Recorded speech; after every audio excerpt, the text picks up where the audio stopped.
सगियो वेझो STO सेप्को trawler जे टक्कर में फोत थी वियो। नेशनल हाईवे ते मल्हेराणी सोलंगी वट गोठ काज़ी भुट्टा जो रहवासी मोटरसाइकिल ते सवार 45 वरियन जो एसटीओ सेप्को निसार अहमद नुहपोटो राणीपुर खां हिंगोर जा वञी रहियो हो त ट्रॉलर जे टक्कर में तॾहिं ते फोत थी वियो। इतला ते वारसन पहुची लाश अस्पताल मुंतकिल कयो, जितां ज़रूरी कानूनी कार्रवाई बाद वारसन हवाले कयो वियो।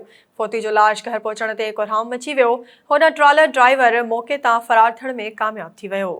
कराची जे इलाइक़े कोरंगी में हाजी इब्राहिम पंवर जे रहवासिन जो बासरन जे मुबैना ज़ियादतियुनि ख़िलाफ़ एहतजाजी मुज़ाहिरो। रमज़ान पंवर, लाल मोहम्मद खुदाबख्श, दाऊद सलेमान पंवर ऐं ॿियनि जी अॻवाणीअ में रहवासिन एहतजाजी मुज़ाहिरो करे नारेबाज़ी कई। उन मौक़े ते ॻोठाणनि मीडिया सां ॻाल्हाईंदे चयो त ॻोठ हाजी इब्राहिम पंवर साल 1965 में आबाद थियो आहे, जॾहिं त 1995 जूं संदूं वटन मौजूद आहिनि। हुननि इल्ज़ाम हणंदे चयो आहे त बासर लैंड ग्रेबर रियाज़ ऐं आरिफ इलाही क़दीम तारीख़ी ॻोठ ते कब्ज़ो करण लाइ केडी अमलदारनि जी मिलीभगत सां जाली फाइल ठहिराए घर ख़ाली कराए रहिया आहिनि। हुननि चयो त कोरंगी इंडस्ट्रियल एरिया पुलिस बि बासरनि सां ॿधल आहे ऐं बासर जवाबदार घर ख़ाली न करण जी सूरत में कूड़नि केसनि में फासाइण ऐं क़त्ल करण जूं धमकियूं ॾेई रहिया आहिनि। मुज़ाहिरीन जो वधीक चवणु हो त बासर जवाबदारनि अॻु बि हमलो करे ॿाड़ी समेत 3 ॻोठाणनि खे ज़ख़्मी कयो हो। हुननि आईजी ऐं एसएसपी कोरंगी खां मुतालबो कयो त बासर जवाबदारनि ख़िलाफ़ कार्रवाई करे तहफ़्फ़ुज़ इंसाफ़ फ़राहम कयो वञे। डोकरी में रात नामालूम चोर 6 घरनि मां 8 मोबाइल फ़ोन ऐं ॿियो क़ीमती सामान चोरी करे विया। चोरी जे वाक़िअनि बाद शहरनि एहतजाज कयो आहे। डोकरी में सहाफ़ी अब्दुल जब्बार मेमण, नौजवान अतहर मेमण, तोफ़ैल सोहो, ग़ुलाम मुर्तज़ा, मेहरान मेमण ऐं बख़्त मेमण जे घरनि मां नामालूम चोर 8 मोबाइल फ़ोन ऐं ॿियो क़ीमती सामान चोरी करे विया। चोरी जे वाक़िए बाद मुतासिरनि एहतजाज कयो। उन मौक़े ते हुननि मीडिया सां ॻाल्हाईंदे चयो त शहर में अमन अमान जी सूरत हाल तमामु घणी ख़राब थी वई आहे। चोरियूं ऐं फुरूं रोज़ जो मामूल बणियल आहिनि, पर एसएचओ डोकरी जवाबदारनि ख़िलाफ़ कार्रवाई करण लाइ तयारु नाहे। हुननि मुतालबो कयो त चोरियुनि वारे वाक़िअनि जो नोटिस वठी सामान वापसि करायो वञे। दौड़ में बिजली जो सड़ल ट्रांसफार्मर तब्दील न थियण ख़िलाफ़ रहवासिन एहतजाजी मुज़ाहिरो करे टायरनि खे बाहियूं ॾिनियूं। दौड़ मां अब्दुल हुसैन वासवाणो जी रिपोर्ट मूजिबि अलीआबाद पाड़े में 1 हफ़्ते खां सड़ियल ट्रांसफार्मर जी तब्दीली लाइ इलाइक़े वासिन महबूब वासवाणो, ग़ुलाम ऐं ॿियनि जी अॻवाणी में टायरनि खे बाहियूं ॾेई एहतजाज कयो वियो।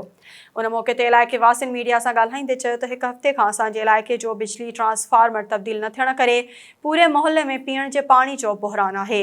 घरनि तोड़े मस्जिद इमाम बारगाह में पानी जो फुड़ो बि न रहियो आहे। रहवासी बार बार हेस्को ऑफिस जा चक्कर काटे थकिजी पिया आहिनि, लेकिन को ॿुधण वारो नाहे।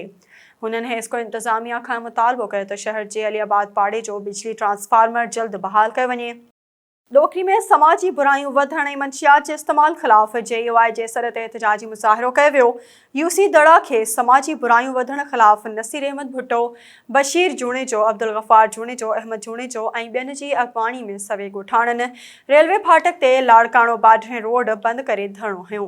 उन मौक़े ते अॻवाणनि मीडिया सां ॻाल्हाईंदे चयो त डोकरी तालुक़े जी वॾी आबादी रखंदड़ UC दड़ा में सरेआम मंशियात हली रही आहे। इलाइक़े में मंशियात जे इस्तेमाल सबबि केतिरा ई माण्हू पंहिंजी ज़िंदगियूं विञाए वेठा आहिनि।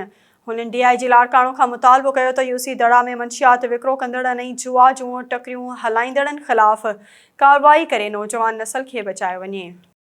मिठियाणी में IBA टेस्ट पास कंदड़ PST ऐं JST उम्मीदवारनि 3 फ़ेज़ में ऑफर ऑर्डर न ॾियण ख़िलाफ़ एहतजाजी मुज़ाहिरो कयो।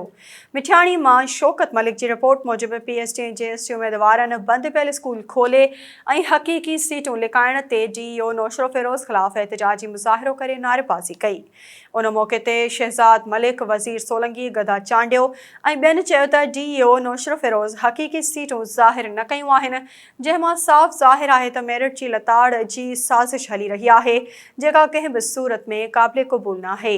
हुननि वज़ीर तालीम ऐं सेक्रेटरी तालीम खां मुतालबो कयो आहे त जल्द शफ़ाफ़ जांच कराए मुलविस ऑफिसरनि ख़िलाफ़ कार्रवाई कई वञे ऐं असांखे ऑफर ऑर्डर जारी कया वञनि।